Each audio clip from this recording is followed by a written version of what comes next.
From Georgia to Texas, from Brazelton to Austin, from Road Atlanta to the Circuit of the Americas, the time has come once more for Friday night primetime action to get underway. Good afternoon and welcome to COTA for round number 4 of the iRacing IMSA Sportscar Championship, being brought to you live from RaceBall TV on the iRacing Esports Network. My name is Nolan Rampel with Ryan Walker beside me in the commentary box and the ever-talented Connor and Maddock behind the cameras for today's race. It's been an insane past couple weeks with round 2 at Suzuka and round 3 at Atlanta. But as we travel to this 5.5 kilometer, 3.4 mile circuit, we're getting set for a much calmer race today, Ryan, than what we've seen in the past 2 weeks. Yeah, absolutely. COTA, one of my favourite tracks in the service, and I think tonight it shouldn't be as chaotic as it has been in the previous rounds. Like you mentioned, I think tonight with it being a lot more spaced out, especially in the back straight, it'll make the lapping and making moves a lot more easier. But through that twisty section after turn 1, it'll be a lot more difficult. So lapping traffic, especially in the P2 cars, is going to be all about patience and timing the moves right, making them safely. Oh, absolutely. I mean, you look at the track map, and realistically, from turn 1 all the way down to turn 10, that's where it's going to be at when it comes to lapping traffic. It's a very one-line section, a very tricky section as well for the first sector of the racetrack before you get the longest straight from turn 11 down to turn 12. And then, of course, a very technical final sector as well. So, a lot of very unique challenges. And, of course, this track designed by Herman Tilke, this is regarded as one of his best works, as a matter of fact, as well. And I think a lot of people that love this track, both fans and drivers alike, would agree that among the tracks that he's designed, this has certainly got to be high up on his list. Yeah, absolutely. I just love racing around this track because it's such a technical track. Some people think it's boring, but I think it's probably one of the best tracks to race around, especially that middle section. And basically it's kind of, you've got to nail it, but on the other hand, you've got to be careful, because if you take too much curb or try and take as much curb as possible and clip those anti-cuts, it can give your car big damage. We are right now in the midst of qualifying, and it looks to be Thibaut Warzny right now sitting on the pole position overall. Check that he's sitting in 4th place. Now you got Fabio Quiroz right now on the pole position. Caden Bin in the 2nd place for the LMP2 category. On pole presently for the GTLM machines in the BMW M8 GTE is Alexander Vob. And then, of course, for GTD, currently sitting on pole is Javier Horta. So still a lot of drivers that have yet to finish up their laps here. Got about 31 cars that are registered in today's split and getting ready to take to the grid today. And I would like to apologize. It is Alexander Voss, not Vob, as I previously thought. Yeah, absolutely. I've made the same mistake pronouncing his name. So join the club, but yeah, it's we might not have as much of a field or big turnout tonight as we have in the previous rounds so far this season. But it should still be a good race, and like I say, with the traffic being lapped, especially in the middle sector, it should be interesting to watch. And I think, especially the GTLM class and GTD class, it should be a great race. 2 minutes left on the clock as we watch Voss rounding it out through these corners, and he's going to abandon his 2nd lap and take it down to the pit lanes. So Alexander Voss selecting to bring it to pit road and not finish off his 2nd lap. Must not have been happy with that 2nd lap and how it went for him. One driver that has yet to set a lap is right now Atona and Titus. He had his 1st lap invalidated in the Mercedes-AMG GT3 slide in the car through the penultimate corner. He's got a minute and a half left, so this is the last chance. And with that slide, he's just lost himself a lot of time. So do not think he's going to be anywhere near pole position in his class today. A 206.616. That is going to be good enough, though, for 3rd place in the GTD category. Yeah, that was a great lap by him. He might have lost a couple of tenths by sliding like that, but as watch Matthew Primox coming across the line, and then Matthew Stark coming round the final corner to complete his lap in the GTD class. But yeah, coming across the line now, and it looks like it'll be a 2:04. So yeah, a good lap for Matthew, and it puts him in the pole position in the class. By some margin, too. It looks to be about 1.2 seconds that is up on the field, so a flying lap there. From Matthew Stagg in order to make sure that he gets that position very much secured in the GTD category. 45 seconds left on the clock. Let's turn to your current provisional pole sitter, Fabio Quira is right now in the 23 machine. He's going to elect to pull it off and not going to finish up his second lap either. We've got just 30 seconds left on the clock. As everyone's basically just about finished, most drivers have finished their qualifying lap. So it looks like with 20 seconds remaining, it's just a case of drivers just maybe just making the final adjustments to the setups before the race, and in a few moments' time we'll be on the grid with the grid for all three classes.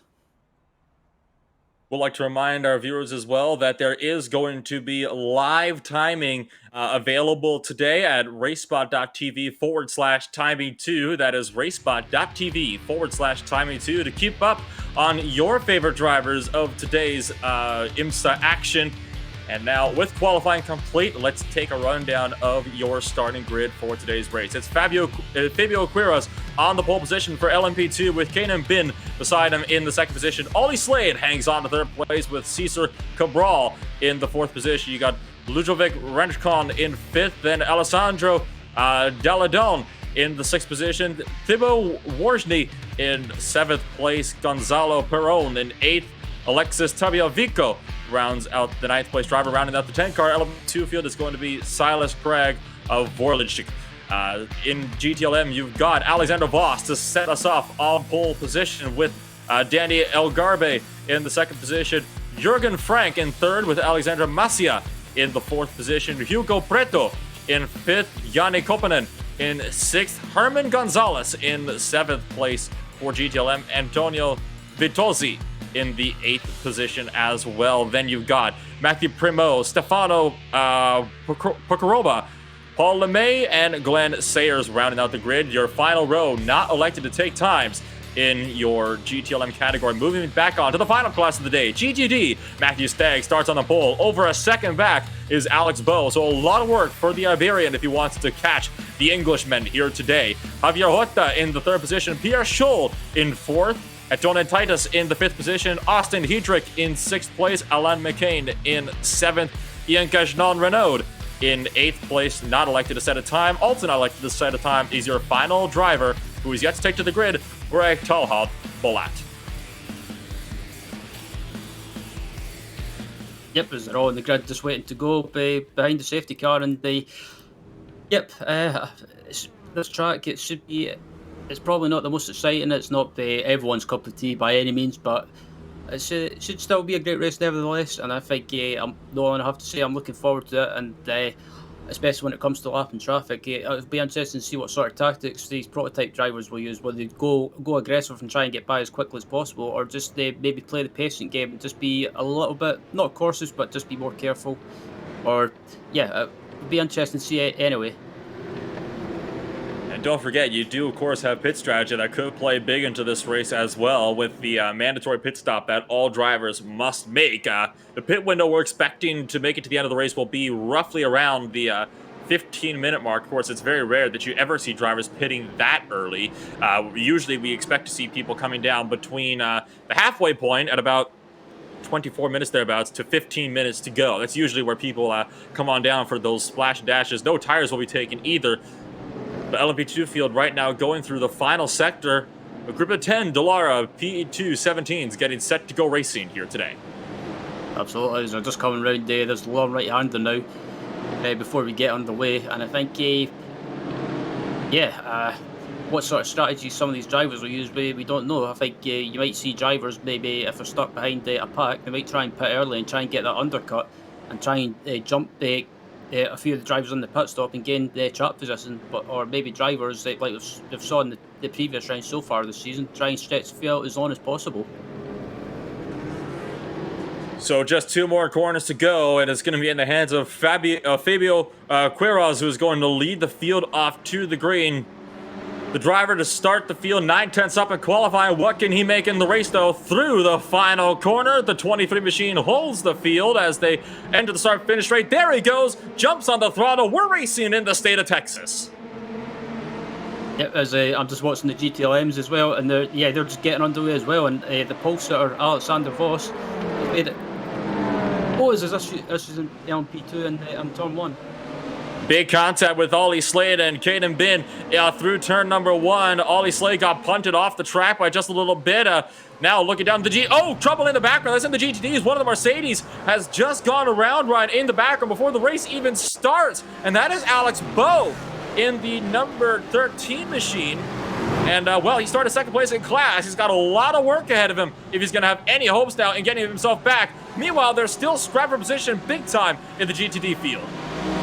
Yeah, absolutely, and they all kicked off even before they got round the final corner when the green flag was waved. And one more car! GTD car off in the background. That's Javier Horta, and a big crash for the 14 machine. Huge damage on the front end. This is a mistake all on his own.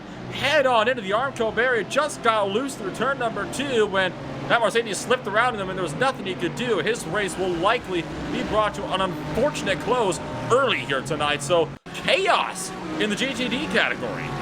Yeah, absolutely. I was just watching the GTLM class as well before it all kicked off, and at the moment, Paul was just watching the replay as well with Javier Horta, and he just spun round into the wall and got slight front end damage. But GTLM boss is still leading. And that was the incident with Alex Bowe off of the gate. We're going to take a little bit of a further look back and see fully what has happened here at the start of the race. This is the second place driver, and what has happened here, his third place tried to go up the inside, and then the final corner hasn't worked out. Bowe tries to go for the lead. Oh, it was one of the Mercedes just tagged him around. That was a bit clumsy from the GTD field off the gate, but good job on everyone to miss him as he slid kind of back onto the racing surface. Apart from those two messes, though, it does seem to have been a very, very clean start throughout the field. There have been no dramas in LMP2. There's been no dramas in GTLM. It really has been in the GTD category so far. Right now, the position close to the overall race leader is right now for the 7th position overall between the 28 and the 20 in the LMP2 field. Looking back now to the GTLM classes, they have not gotten a lot of love in the start of this race at all. Absolutely not, and GTLM, it's actually been really, really clean. There's not been any drama or any issues from what I can see. Everyone's been really clean and managed to survive lap 1 so far. As we look at the battle for second place between the SimRC driver Jürgen Frank and Danny Elgerby in third place.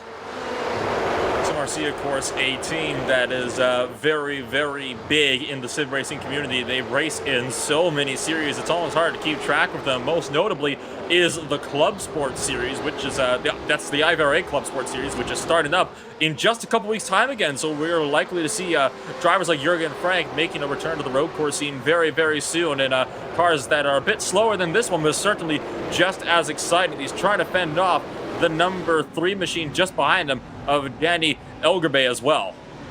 Absolutely, and Jürgen Frank I've watched a few times in the past, and like you say, he'll be racing in a slower car in a couple of weeks. And he's always been quick in GT machinery, Jürgen, and this whole SimRC team in general. So they're always a driver and a team to keep a lookout for. Yes, indeed. Oh, we've had some trouble. Alex Bowe's had another spin further in the back, and it was actually contact with Alan McCain, a driver he was actually battling with. Might have to back this up by a little while, because I was just about to mention as well that Bowe has been working his way through the order. He just completed a pass around the outside. We're taking a look at this pass now. Watch as Bowe goes around the outside here through the kink of turn number 10, and then they're down to turn 11. McCain just drives straight into the back of him. Yeah, I'm not sure what McCain was doing there. I don't know if he was maybe just caught out by maybe both to slow down slightly earlier than expected, but just a clumsy mistake from McCain, but nothing too dramatic. McCain did bring the car to a stop to allow Bowe to keep that position. Did not want to cause any significant dramas. There we take the look on board with McCain, and that's a bit of a strange one. But there you see McCain stopping, letting Bowe go, making sure he doesn't take the position. So very sportsmanlike there. From a fellow Mercedes driver right now. Looking back at the GTLM now and this battle for the second position. It is a very diverse field here in GTLM. Usually it's very dominant by the BMWs, and while that is the dominant manufacturer today, I do see a couple Ferraris in the field, something we haven't seen for a while. I see a couple Porsches as well. There's, of course, the Corvette that's still lingering as well. So it's a very diverse GTLM class today. Yeah, it's good to see a bit of variety here in the field in the GTLM class today, and yeah, getting it mixed up a little bit, and I think it's always a good thing to see. I mean, the BMW at the moment seems to be, on iRacing in general, seems to be the quicker car in the GTLM class, and it seems to be most people seem to choose that car for that reason. But like you say, good to see a mixture, and it's always a good thing in this sort of series. Well, Elgabe tried to have a move at him into the hairpin. It looks like he might. He's certainly having a position, bobbing and weaving over the track, but elects to stay behind as they dive down into turn number 12 into what is going to be the third and final sector of the track. Very technical, very, very difficult to pass unless you can get a good over-under. I think that's what Elgabe is trying to find right now while they're battling. You got Alexander Macia just behind this group as well. He's trying to close the gap as well. So you have a three-car BMW battle for the second position. This is all allowing Alexander Voss to slowly extend his race lead.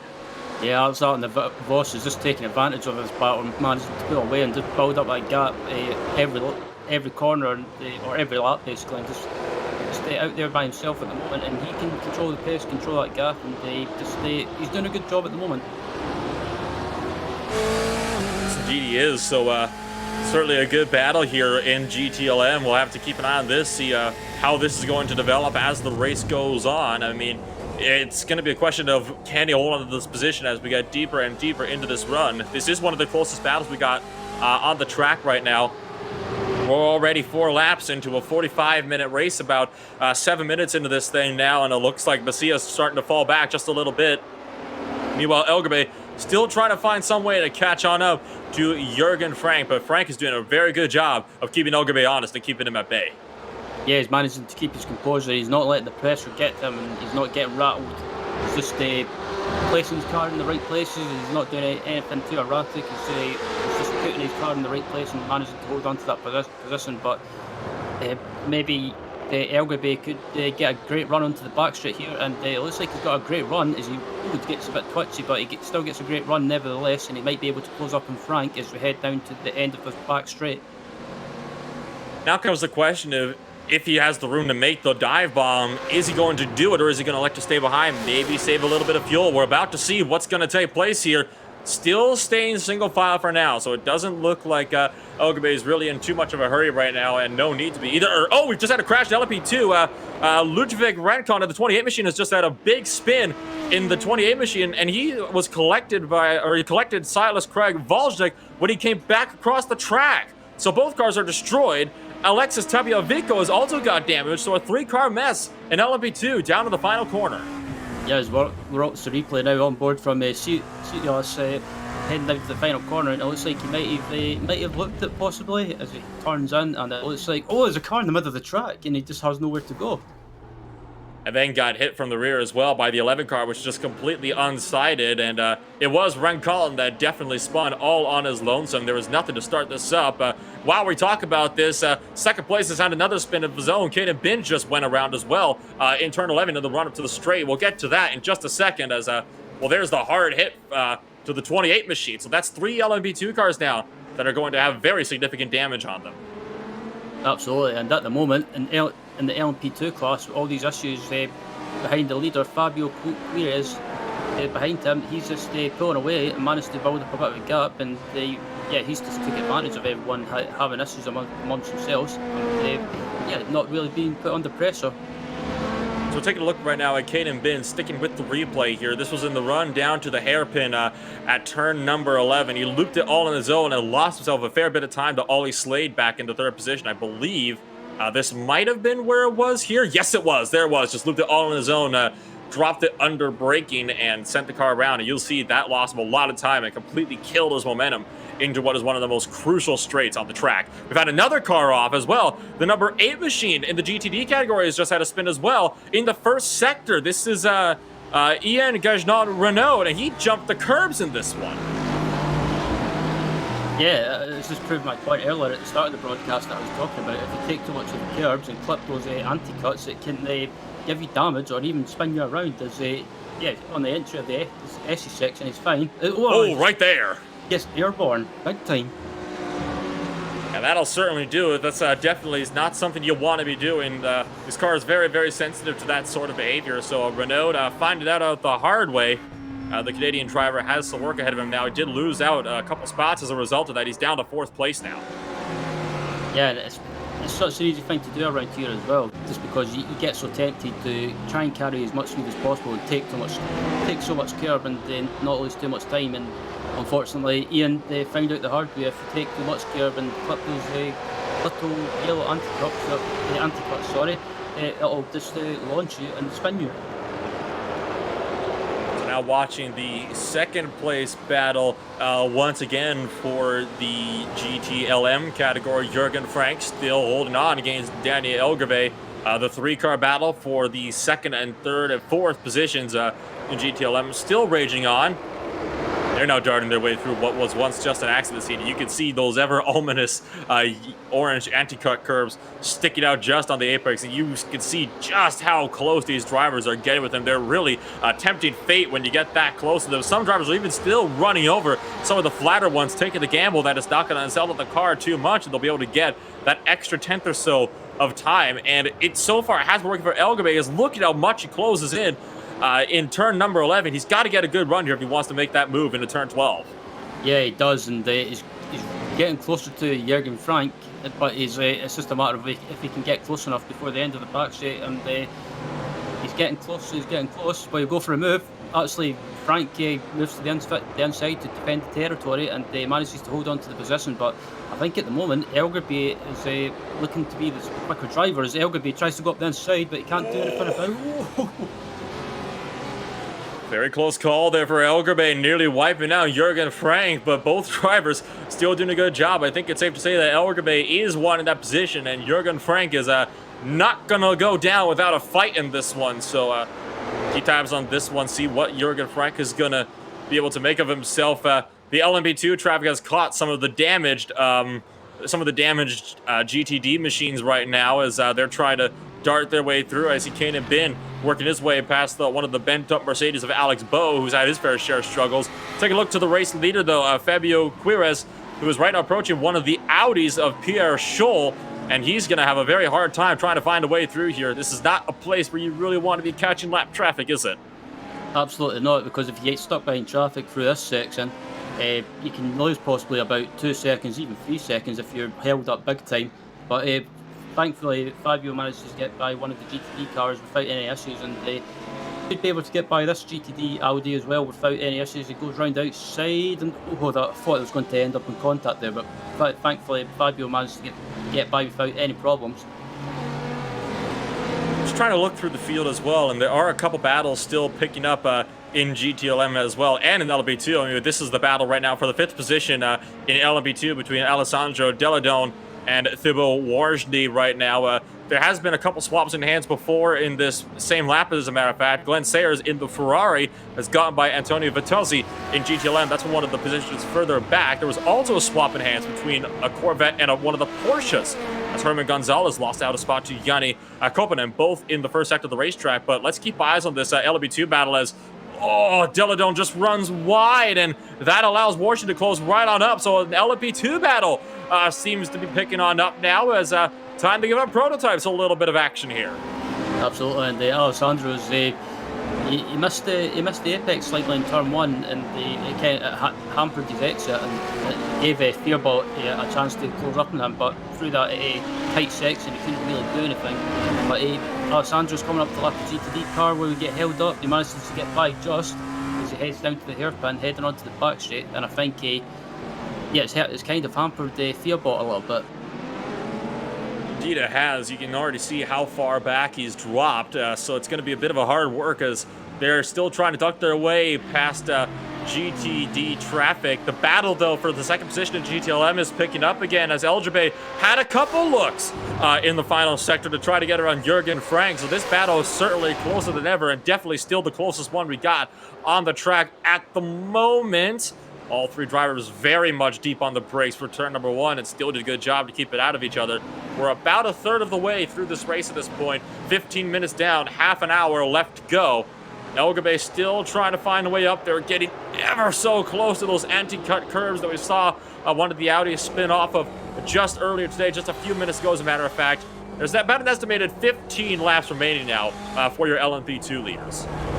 Yeah, riding on board with Danny Elgerby as well, and he's just sitting there watching what Frank's doing and planning what he's going to do if he gets a chance to make a move. And he's moving all over the place trying to distract Frank, but he's not oh, he closes right up under braking and gets a great exit. And I think again he'll close right up on Frank, but you know what Jurgen's like, he'll move to the inside and defend the position again, I feel.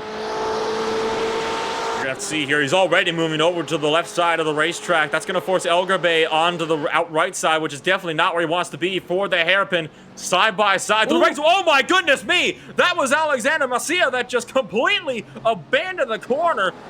That almost looked like he tried to completely clean them out. What in the world happened there? That he left the braking point about 50 feet too late. Yeah, I thought he was going to fly in there like a torpedo, like Danny Kvyat, but he just managed to miss them by just by inches. Take a ride on board and look at this. We talk about a lapse in concentration. Oh my goodness me! Good reaction there from Macia though to duck that car to the right, but he's just completely shot himself in the foot if he's trying to go for a podium here. I mean, that is an unusual one. I mean, you must have lost focus or something, or couldn't get his brake pedal figured out, because that is not something you see all too often. Absolutely not, and I think Danny Elgerby might have just been breathing a sigh of relief when he saw Alexander coming towards him, because that could have ended up in disaster, not just for him but also for Jurgen Frank. Tell me about it. I mean, that has allowed though both battles to go on. We have one car in the pits, a couple actually. This is Alexis Tepiovico in the LMB2 category, along with Silas Craig Vrologic. So 2 LMB2 cars into the pits very early here, as a matter of fact. We didn't expect to see LMB2 traffic into the pits this early in the race. So that's a very interesting pit call there to bring both cars in very early. And it looks like they might have some damage on the two. I'm going to see if I can look back, see if there was some kind of major incident. It looks like there was, though, between the two of them. Let's keep eyes on this GTLM battle for now. I'll see if I can look back and see what in the world has happened to those 2 LMP2 drivers. So we're on the back straight now, and again, Elgerby's got the run on Frank, but you know what it's going to be? Yep, Jurgen Frank moves to the inside again, defends the position nice and early, and Elgerby just can't get by. He's a quicker driver, but Jurgen Frank is doing a fantastic job of putting his car in the right places and defending brilliantly.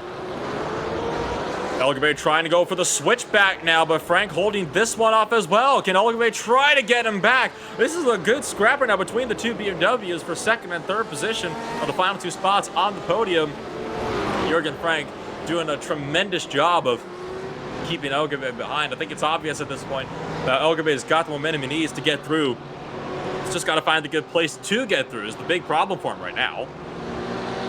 Absolutely, as they come round the penultimate corner, and I don't know, maybe I don't know if he is, but maybe Jurgen's just slowing down a little bit, fuel saving. But I don't think it would make any sense to do that in clear air. If you're in clear air, you've just got to try and go as quick as possible.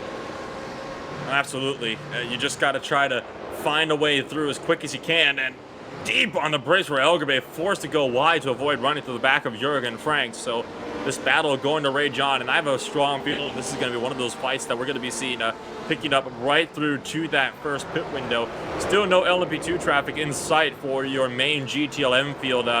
This battle certainly going to be picking up, no doubt, really, really big. There is another battle going on, though, for another podium position. That's in GTD. Ian Renaud is close in to Antoni Titus as well. In their own battle for second in the GTD. We haven't given them a lot of attention. So it's Mercedes versus Audi. Now it's going to be a question of which one of these is going to win out as well, as Renault has been doing a good job of trying to reel in Titus and trying to find a way through. Yeah, at the moment, it seems to be the Audi seems to suit this track by the looks of it. It seems to suit the high-speed corners, and Ian is just closing up behind it, Antonin real quickly, and I think it's just a matter of time before they get by. But I think his best opportunity is if he gets a great entry onto the back straight. That seems to be the best passing opportunity on this track, and that's been the only place where we've really been able to see moves work. Speak of the devil, have a look at this battle as it's still picking up in GTLM as well. So we got 2 battles for second place to keep an eye on here. As Elgerby just tried to have a massive look at Frank, did not work out for him. He did pull ahead, though, Shindo, at the entrance of the braking zone of that turn 12 hairpin, so Elgabe is still getting ever closer. This is the battle to watch right now. Yeah, it's a fantastic battle between these guys. They've been going at it since the start of the race. And yeah, there's no one in front of them because the leader in GTLM is just basically scarpered off into the distance. Alexander Voss has basically just said, see you guys, I'll catch you later. No pun intended. So now the question is going to be which of the two BMWs is going to be the one to make the move, because, I mean, you can't hang around him forever. I mean, Elgabe knows he's got to try to get away through sooner or later. Jürgen Frank knows that desperate maneuver is going to be coming. We're already approaching the halfway point of this race as well. The only question is just going to be, again, when does he elect to make that move? I mean, he doesn't want to make it now, obviously, because he's still got a lot of time left, and at this point, he still isn't close enough. He's actually dropped back some margin in this first sector, but Elgabe is overall faster. He has to find a way by, and he's got to do it soon. That, or he might have to wait until the pit stops, see if he can jump him there. And that was going to bring me on to my point as well regarding the pit stops. If you're Elgabe and you can't get by Jürgen, it might be worth a punt. It might be worth a try. Sorry. Diving into the pits early and maybe trying an undercut and see if you can just get some clear air and put some quick laps to try and jump him.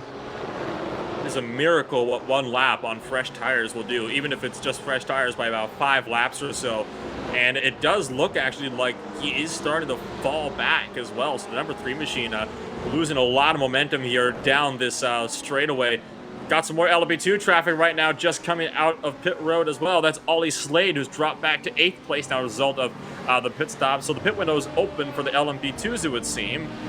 Slade is out. He started 3rd on the day, and he's certainly trying to finish on the podium as well. There's the battle for 2nd place in the GTD category, as the GTLM battle has kind of petered off. Let's take a look at this fight right here, as Renault is certainly trying to find a way through. The Mercedes pulling away a little bit in the first sector. They got a Porsche behind them of Paul Lemay, who's going to be anxious to find his way through as well. Absolutely, as they come round on the exit of the S season, just about to come up to the exit of the S season. Like you say, they've got a Porsche GTLM car coming up to lap them. Let's get by both of these cars on the back straight, hopefully. Rider on board with Paul Lemay as well, currently in 12th position in class, and they coming up to the hairpin. Oh, here he goes. Looks like Renault's going for the move. Big dive bomb there from Renault, and he's going to get the pass done for 2nd place in the GTD category. Now, can Antonin Titus try to get the move back? He's going way on the defensive. Ian Gajnal Renault certainly not wanting to give this one up easily. There goes the Mercedes now to the outside. The Porsche still waiting in the wings, who's still trying to find a way through. You got LMP2 track behind these guys as well. Both drivers very deep on the brakes. Titus trying to go for the switchback now. He's going to get the switchback through the turn 12 hairpin. Can Renault hang on to it? No, gets cut off. Big contact, and that's going to send the Mercedes way wide. And Renault, well, they're still side by side. This battle's still very much underway. The contact not hindering either driver in the slightest. We've got an LP2 car coming up to lap them as well, and yeah, that was Renault. I think, yeah, that was unbelievable, and they luckily both of them have managed to get going, but they might have some slight damage. But Renault again has got a P2 car coming up to lap them, but he decides to wait behind basically. And Renault, I have to say that, send up the inside into the hairpin. It was absolutely nuts. This LMP2 car being very patient, letting them fight. Now he's going to try to make the look. Already the Mercedes going middle on the defense of the track. Now to the pit wall, forcing Renault wide in the run up to turn number 1. And it's going to be a lot deeper on the brakes for the Audi this time. Ian Gajnal Renault trying to find a way through, but Antonin Titus hangs on around the inside for turn number 1. Oh, this is a fantastic battle in the GTD class between these two guys. They've been going at it hard but fair, and yeah, they ended up having a little bit of contact, but they're still going. And at the moment, again, Ian seems to be the quicker driver, and that Audi just seems to be the quicker car in general, especially through these high-speed corners. But the battle in GTLM for 2nd place is still going on between Jürgen Frank and Danny Elgabe. Indeed it is. So once again, 2 battles for 2nd place, 2 different classes to take a look at. Elgabe still trying to find a way around Jürgen Frank. Frank still doing a good job at hanging on to that position, trying to do whatever he can right now in that BMW to try to keep him behind. It's not an easy task though. Let me tell you that much. So the fact that Jurgen Frank's been able to keep him at bay for so long is completely admirable. It's been an absolutely thrilling battle between, you know, both these classes. And speaking of battles, it looks like Renault is trying to have another go at the Mercedes up into the hairpin, this time trying the outside line. Gonna get squeezed off almost nearly. The Mercedes certainly not trying to play nice at all. Antonio Titus trying to cut back now. Oh, this is fantastic racing between both these guys. Renault went for the move, but yeah, he actually got caught out by the Mercedes making the switch back, and I have to say, fantastic battle in GTD between these guys, and also in GTLM, and yeah, this is why I love multi-class racing, because everywhere you look, there's always something happening. Goodness me, I mean, it's you seldom see battles like these going so aggressively and lasting for so long. Could he have another go? He is going to have another go. That is a place where you don't usually see a pass taking place, but Gajdan Renault is going to make it work. Now he's on the defense as Antonio Titus trying to fight back now. Once again, Paul Lemay still in the wings, still trying to find a way through. Should note as well here that Paul Lemay is actually on the same lap as these two drivers as well. Oh my word! What in the world is that kind of a dive bomb? Renault certainly not wanting to play nice. Titus not wanting to play nice. The gloves are coming off now. Yeah, ding ding round, well, ding ding basically. But yeah, these guys have been going at it like crazy, and unfortunately, I'm not sure what that dive bomb was all about. That was I don't know, maybe been taking lessons from Ayrton Senna. I mean, hey, you go for a gap. You may, if there's a gap, you may as well go for it. Look at this, though. I mean, how much of a, oh my god, I don't even know what to say to that. I mean, I am shocked that neither driver completely wrecked out there. Yeah, I'm amazed. I'm trying to catch my breath because this battle has just been going on for ages. Yeah, and yeah, the Mercedes ran into the back of the Gagno Renault, and yeah, I think that was a bit naughty. My goodness, it certainly is a very aggressive maneuver, isn't it? You usually see that when you're on the last lap or the last couple laps, not when you've still got 18 minutes left to go. I mean, it's wow. I mean, that's all I got to say to that is just wow. That is absolutely insane. The battles that we've been seeing so far in this race, even though the lapping has not played a big role into the excitement factor like it did at Road Atlanta and at Suzuka, the battles are so much better at this track too because of how aggressive they're being. We might be seeing some of these battles coming down to the wire. Let's look back in front of the GTLM fight though for second place. Elgerbe still hasn't managed to find a way around Jurgen Frank, who's now using the draft of Kanan Bin in the LMP2 car to help him out here. Yeah, and it's just been Elgerbe, he's a quicker driver, but he just can't get by Jurgen because Jurgen, like I'll say it again, he's just doing a fantastic job when it comes to defending, putting his car in the right places. And I think if I'm Elgerbe and it comes to the pit stops, surely you've got to dive into the pits early and try and, it looks like Titus is in the pits. So the battle for GTD decides to go to the pit lane now. The question is going to be, now that Antonin Titus is in, when is Ian Gajdan Renault going to come in? I mean, surely he can't stay out there for too long after this as well. We're having a battle for LMP2 as well as Alessandro Deladon getting close to Ollie Slade right now in a battle on the course in the midst of this as well. That was just a position that swapped hand. And once again, two drivers nearly got cleaned out as Ollie Slade made the pass work around the outside. Yeah, that was a great move by Ollie Slade. He managed to get the move done. And Alessandro left just enough room for him to get by. And as we're just about to look at the replay now, and Ollie Slade gets a run on Daladoni. And heading down to the hair. Oh, as Daladoni gets a bit twitchy under braking, and oh, yeah, Slade just managed to get that move done. Goodness gracious, this has been one heck of a race. I mean, usually COTA has got a bit of a reputation for kind of petering off as the race goes on, but I mean, this race has only escalated as this has gone on. Back up to this LMP2 battle now. Once again, Elgerbe is really having a hard time trying to find his way through. They've got third place in the LMP2 category behind him here. That's going to make it so Jurgen Frank, no doubt, will be able to get a toe off of him. And I think this is going to prevent Danny Elgerbe from getting another attempt on this lap to try to get through. Yeah, absolutely. I think Elgerbe was trying to pull out to get a slipstream from the P2 car, but he couldn't really do anything. And he closes up on the braking on Frank. And I think I'm guessing anyway. I'm expecting either of these two or both of these guys in the pits within maybe the next 3 to 4 laps. Oh yeah, absolutely. You have to come down eventually. I mean, that's just the fact of it. You cannot stay out here forever. There is a point where you do have to consider coming down to pit road, and surely, with 15 minutes remaining on the clock, both these drivers have got to be considering it. It really is almost a game of chicken right now of who comes down first, who's brave enough to make the call to come down to pit road and risk sacrificing the battle. It's going to be neither driver this time around. They're staying out one more time. Yep, so these guys are electing to go as long as possible by the looks of it. And yeah, we've got a couple of GTD cars in the pits right now.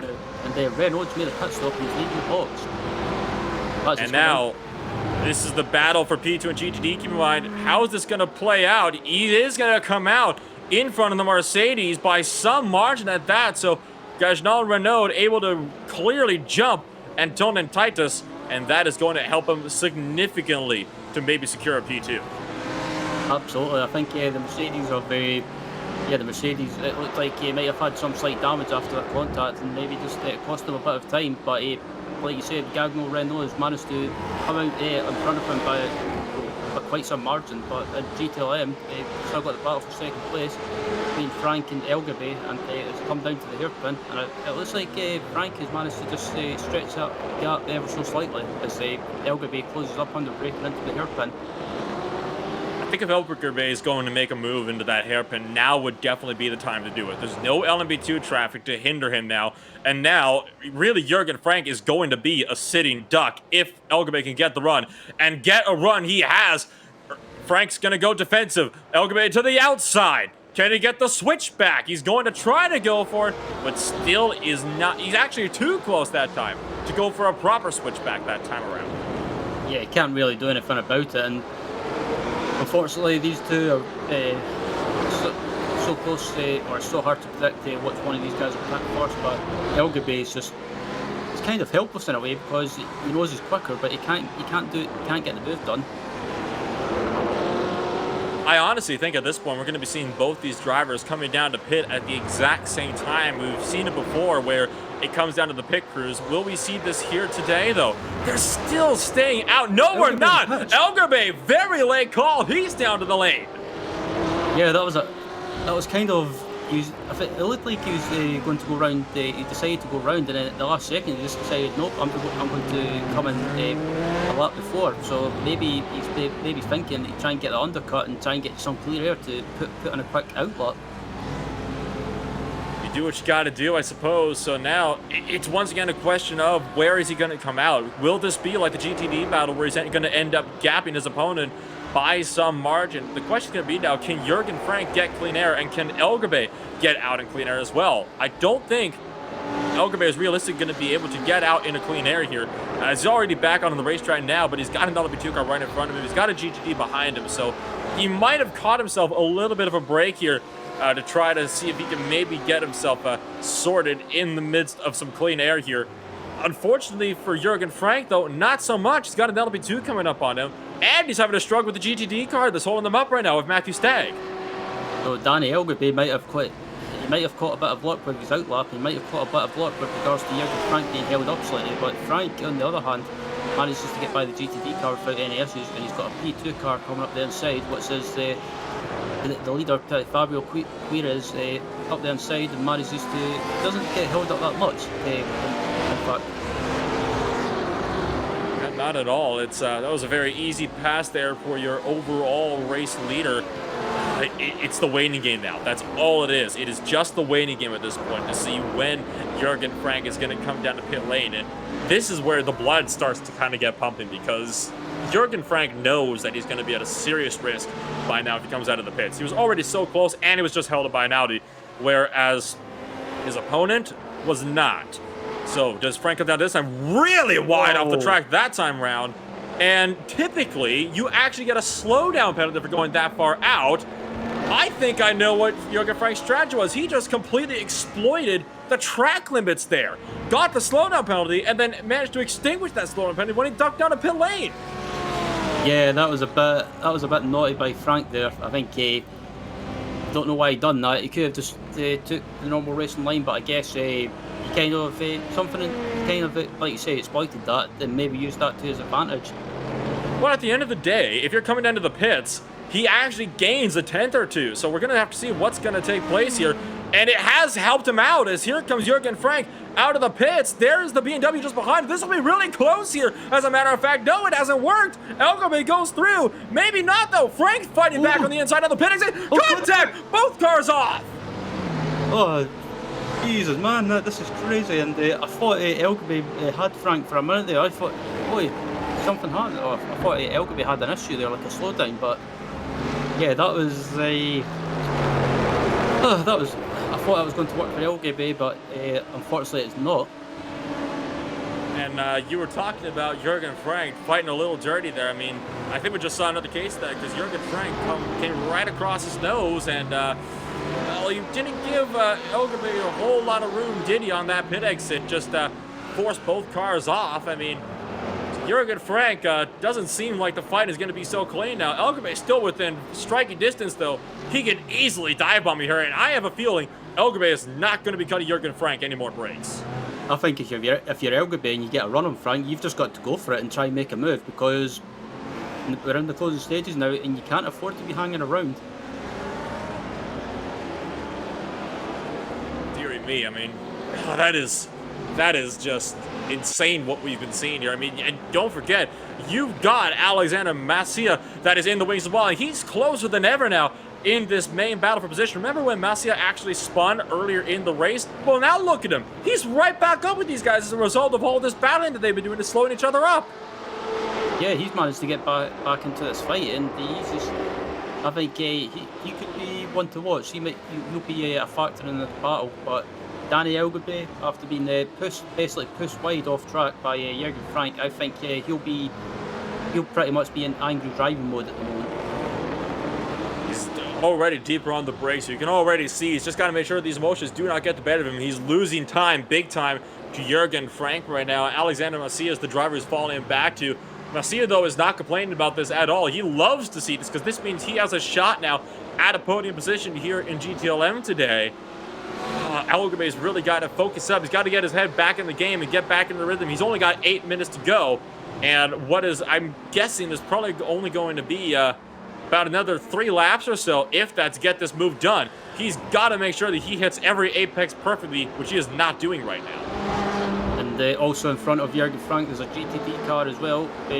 So Frank could get held up possibly heading down into the hairpin. That could give Elgobay and also Masia a chance to close up on him. That's another good point. That is exactly what could happen. So what does Elgobay do now? Does he elect to go very aggressive? They're on board with Jürgen Frank right now, closing right up to the back of the GTD. That's going to slow him up big time and put him into the clutches here of Danny Elgobay. Elgobay is able to use this GTD car, though, as a slipstream to get away from Alexander Masia a little bit. He's got to get by him, though, before the braking zone. He is going to be by him just before, side by side in the braking zone. Ian Gagnon Renault going to run really deep in the corner and lets this GTLM battle through. Yeah, Elgobay manages to close up on Frank, actually. Even when he tried to get by the GTD car, he's managed to close the gap down to Frank under braking. And yeah, it's so hard to predict who's going to win this battle for second place, but if you're Danny Elgobay and you get a run on Frank, you've just got to either make a move up the inside or try and make a move on the outside, which is risky because Jürgen Frank, as we saw, got his elbows out or even was a bit ruthless and pushing Elgobay off the track. Indeed. So now we're going to have to see what's going to take place here with Daniel Elgobay, because he is now more in a battle for P3 than he is P2. I have a feeling that front-end damage he got as a result of that big contact of Jürgen Frank might be hurting that car's overall straight line speed just a little bit here. Not LMP2 going through is not going to help things either. That is a Luchkovic Renkoln that's just going his way through now, right now, 7th place overall. I think at this point, Elgobay is going to have to start focusing on defense, because that damage on the front end, it might be just enough that it's hurting the engine. Yeah, it could possibly affect the handling as well, because the GTLM cars, anyway, when they get some slight damage to yeah, basically like the downforce, it can affect the handling in some of the high speed corners, so it could possibly cost him, especially in a straight line as well. It's the straight line speed that can be very, very crucial, because the only place where you can really pass this track is into turn 1 and down into turn 12. So the fact right now that those are the two places where Elgabe does not have the speed in the run-up to those corners, it is really hurting him, and it's hurting him bad. So he's got to try to find a way to get himself further secure. How about we give our GTD field a little bit of love as well? We have not checked in with them in a while. Let's look at Pierre Scholl and Alex Bow. They're right now very close together in themselves. It's another Mercedes versus Audi GTD battle. They're right now headed on to the very long straight. I believe this is for P4 and 5 in the GTD category, and indeed it is. They're just 0.3 of a second apart with less than 5 minutes to go. Scholl's got the run and Bow is on the back straight, and he's closing up ever so slightly, but he's not close enough to make a move. And Scholl try and make a move. He pulls out a little bit just to show he's there and try and distract Bow, but he can't do anything about it. Got 8th place Gonzalo Perón closing in on this battle behind him in that LMP2 car. You see him just waiting in the wings right now. This could be a crucial battle here. This is not for a podium position, but it is still for the top 5. Scholl trying the inside. Alex Bow cuts him off. Yeah, that was real close as the P2 car goes up inside and manages just to get by. But I'm keeping an eye on the GTLM battle for 2nd place at the moment, and Elgabe he's not managed to close up on Frank, and at the moment I think Frank's just maintaining that gap. So, co-battles still have yet to be settled. We're under 5 minutes remaining at this point. Your LMP2 battle, or your LMP2 leaders right now, just 2 laps remaining, estimated 3.5 minutes left on the clock as of right now. So still keeping eyes on the GTD battle. Right now the closest one on the track, Pierre Scholl and Alex Bow, still going at it for 4th and 5th place in the GTD category in the dying stages of the race. Yep, has come through the twisted section now, and Scholl, it seems to be, at the moment, he seems to be able to close up on the straight. Oh, it's a Clips anti-cut! Oh, no. That is just bad luck there for Pierre Scholl, who throws that position away. That's the 2nd time we've seen that today of one car just getting a bit too daring and just clipping the undercut. Once again, all 4 wheels off the ground, and the car just slams down and loses it on the exit of the corner. As we see the replay there, that is not good for Pierre Scholl. It looks like he's going to have to be settling for 5th place in the category. Yeah, absolutely. And maybe just push it too much and just try to carry as much speed or try and take as much of that curve as possible without losing time. And unfortunately, he took too much curve, clipped the anti-cut, and just it kind of spun the car around. But he's managed to hold on to P5 at the moment, which is not always a bad thing in the GTD class. But looking up at the battle for 3rd place in the LMP2 between Wardney and Cabral as well. So these guys have been going about it quietly, and at the moment they're coming up to a GTD car by the looks of it. Indeed they are. So this battle hanging at about just a second apart from each other right now. Once again, the battle in the dying stages. Paul LeMay swings really wide, decides to just let this field through. No dramas there, and I think Cesar Cabral might have actually just gotten himself a little bit of target fixation, went way too deep into the corner, and lost himself even more time. The battle for GTLM has peered off as well, so it's looking like this is, unlike what Suzuka and Road Atlanta was, it's going to be a very, very calm ending to this race.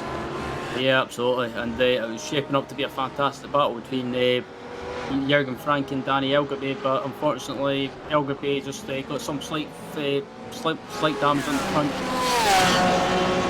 We are now in the white flag stages. Fabio Quirez, although the white flag is not officially flown, when the clock expires, it is officially tallied as the final lap. So for Quirez, this is exactly what he's wanted to see right now. So the final lap right now for your race leaders, still overall lap to go in this battle for the GTLM P number 2 to see who is going to finish off on that 2nd podium position.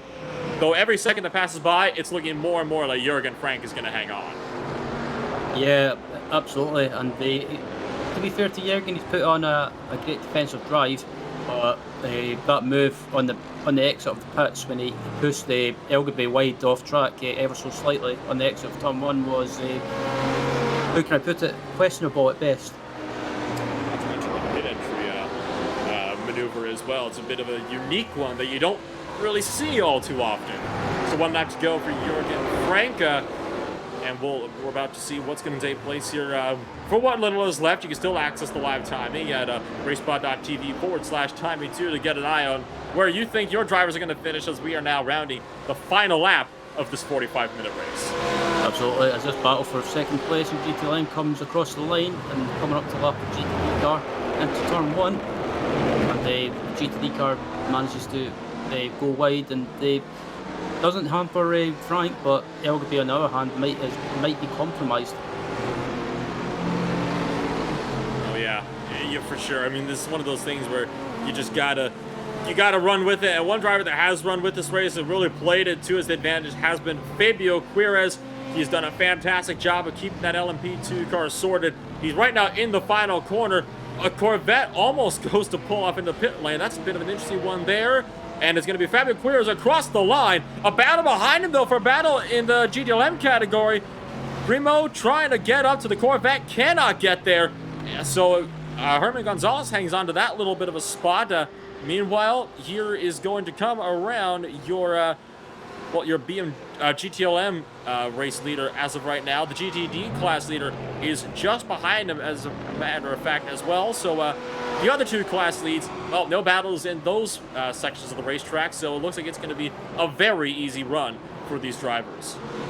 Absolutely, it seems it's all settled down now, and all in the final lap, coming round the final sector. The GTLM leader, Alexander Voss, who's been pretty much in command of the GTLM class in this race. He's not had anyone threatening him. He's not really had any challenges, basically.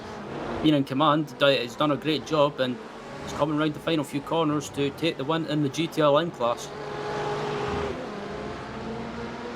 Alexander Voss, he's led every lap since the drop of the green flag in GTLM, and he's going to lead the last one as well. It's Alexander Voss to victory lane in GTLM to take victory in the BMW M8 GTE. The final driver and class winner coming through the final corner now. Matthew Stagg, he is ultimately in control in GTD, and he is going to take a very commanding win in his Audi R8 LMS as well. Across the line, that is going to wrap up the race here. Yep, it wasn't the most exciting rate of races, but nevertheless we still had some decent battles going on in GTLM for second and third place, and also second and third place in GTD, so there were still battles going on, but it wasn't as chaotic, you could say. And nevertheless, it's been a great race, and around one of my favourite tracks, and yep, I have to say, Nolan, it was still pretty good. So the two BMWs still lining up and driving in formation through the first sector of the racetrack. I think we're still waiting on a couple drivers to cross the line. We'll have to see what's going to take place. I believe we're still waiting on a couple drivers that are just now crossing the line. Anton Titus and Alex Bowe. That battle didn't really go anywhere. They're both across the line, and with that, every driver has crossed the start-finish line. Let us go to your post-race results. So it's going to be Fabio Quiroz to win the race in LMP2, and overall, Kanan Bin in the second position, 20 seconds back. Thibaut Verny in the third position, 25 seconds back. Cesar Cabral and Alessandro Deladone in fourth and fifth place to round out the top five. Ollie Slade, after having some difficulties, drops 3 spots to finish sixth. Ludwig Rencon in seventh. Gonzalo Perron in eighth. Alexis Tapia Vico in 10th, with Silas Craig Vroligic in the 10th position, 1 lap down along with Vico. Moving on to your GTLM category, it's Alexander Voss with another commanding win, 8.5 seconds ahead of Jurgen Frank, who had a bit of a controversial battle in the closing stages with Danny Elgaberry. Alexander Macia has to settle for fourth place. Hugo Brito in fifth position to round out the top five. Yanni Koppinen in sixth. Rounding up the cars a lap down, you got Hernan Gonzalez, Matthew Primo, Glenn Sayers, Stefano Pocoroba, and then not to mention, you got Paul LeMay, who finished 28th place overall and 12th place in the GTLM category. Final class of the day, it is GTD, Matthew Stagg, Ian Gagnon Renaud, and Antonin Titus to round out the podium after some very hard-fought battles in GTD. Alex Bowe and Pierre Scholl in their thrilling battle for P4 and P5. Javier Horta and Elaine McCain in 7th and 8th, with Austin Hedrick not finishing the race down in the 31st position and 9th in GTD. So my goodness me, what a thrilling battle, and what a thrilling race actually, as a matter of fact, throughout the entirety of this race, especially in GTLM. Yeah, absolutely. We had that battle in GTLM for second place. It went on for pretty much of the race, the whole of the race, especially in the first half of the race before the pit stops. There was nothing to separate Jürgen Frank or Danny Elgaby. And we also had that close moment with Alexander Messia, just about, basically taking Frank and Elgaby out, but managed to avoid them. And yeah, also that move from Frank on the pit entry and also the pit exit was a bit questionable. But apart from that, it was a great race overall. Not the most exciting, but COTA is one of my favourite tracks, and still produced great racing nevertheless. It was really a bit of an interesting dynamic, wasn't it, in the battles in the GTLM and the GTD category. You had GTLM, which before the pit window, keep in mind, was very civilized. Everyone was giving each other room. It was close, but there was never any contact. Then you had that battle in the GTD category, where you had drivers beating and banging like it was bumper cars all over the racetrack. Two very different dynamics for the same position in two different classes, with cars that handle is somewhat similar as well. It was absolutely thrilling the entire way through. And LB2, they had a bit of a quiet day as well. Yeah, that battle in GTD as well. It was a bit of a bumper car match, you could say. With there was both cars trying to make a move, but most of the time it ended up in contact. And I'm amazed that never ended up in a worse incident than they managed to keep going. But hey, both the cars managed to keep going, so it's all good. And they managed to keep it going good, and that is the good thing, is that I think we only actually had like 2 drivers actually DNF in that race, which is definitely a record low of DNFs in one of these IMSA races, but it's definitely something that you'll love to see, because that means the race was good, and it was hard, but most importantly, it was, well, for the most part, clean. With that, I do believe it is time to close off another presentation of Friday Night Primetime Action. The next time We Go Racing is going to be on October 16th at a track that is sure to see the craziness of Road Atlanta return well, it's the Charlotte Roval, as a matter of fact, Ryan. Yeah, that's going to be absolutely crazy to watch. I mean, Charlotte Roval, it's I've never raced around it in multi-class stuff, but I've done some SRF races, which have been good fun. But with multi-class racing around there, that's going to be, how can I say, interesting. Interesting, I think, is one word to put it, and it's a word that I no doubt is going to come on up again as we continue to get closer and closer to the date. So, with this in mind, I have been Nolan Rampel, bringing you all the action flag to flag. Ryan Walker helping me out in the commentary box. Connor Matter has been downstairs in the producer's chair. A little bit of a highlight reel for you as well, coming right up here. And, well, we thank you for joining us here today as well. So who's going to lead the field off to the green?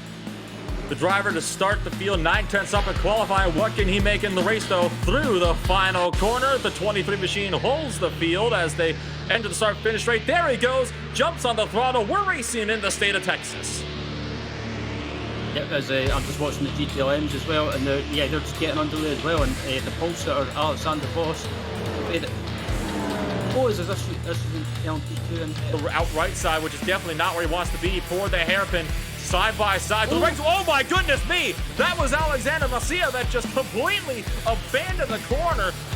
That almost looked like you trying to completely clean them out. What in the world happened there? That.